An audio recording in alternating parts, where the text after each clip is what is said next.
Hello YouTube! In this video I'll show you how to replace the original head unit with a 2DIN unit. So, from this to this. To remove the head unit, you'll need a head unit removal tool. You can either buy a dedicated tool set or simply use some sheet metal cut to size. I used a removal tool that came with an aftermarket head unit I bought in the past. Insert the tools into the slots on the head unit. As you push them in, you'll feel them slide between the spring clips, which releases the locking mechanism. Once the tools are inserted, you can usually just pull on the handles to slide the head unit out. However, in my case, the metal tabs weren't holding properly and the head unit wouldn't budge. So I used an old credit card to protect the dashboard and gently pried the head unit out from the sides using a small flathead screwdriver. With the head unit out, remove all the connectors.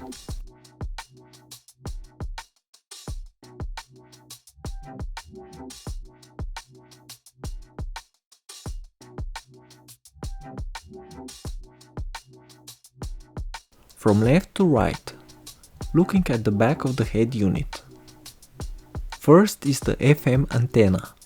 The second connector is for speakers and power supply. The third is for the dashboard screen. The fourth, round one, is the connection to the CD changer, if the car is equipped with it. The last, fifth one, is the ground wire. With the old head unit out of the way, it's time to remove the CD changer. The plastic cover of the AC panel needs to be removed to access the CD changer screws. To do this, gently pull it out at both sides at the top and disconnect the small circuit board for lighting. I did not manage to disconnect the small connector at the back of the circuit board, as the wire is quite short.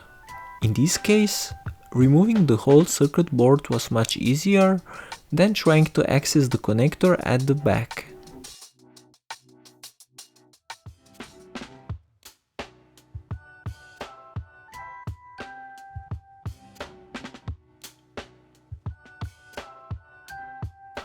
With the AC panel cover fully removed, use a Torx 20 key to remove all 4 screws from the CD changer and then remove the CD changer itself.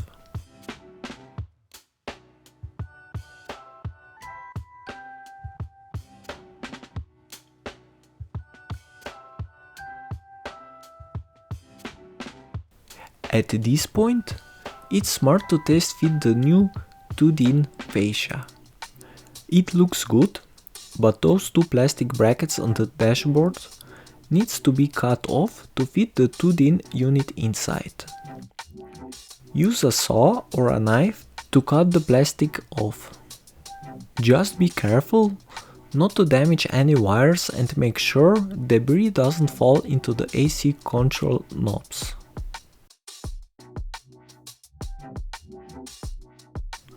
Repeat the test fit.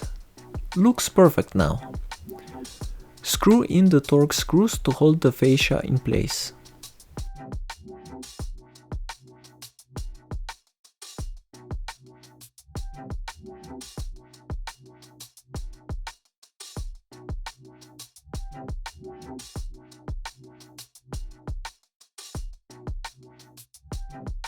When you are satisfied with the fit, you can mount the AC plastic panel back on.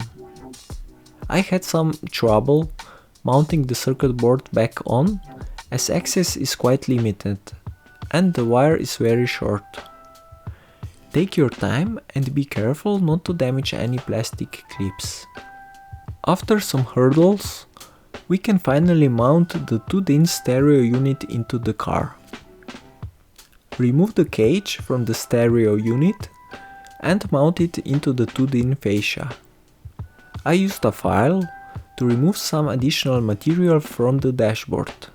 As it turned out, I hadn't cut enough with the saw.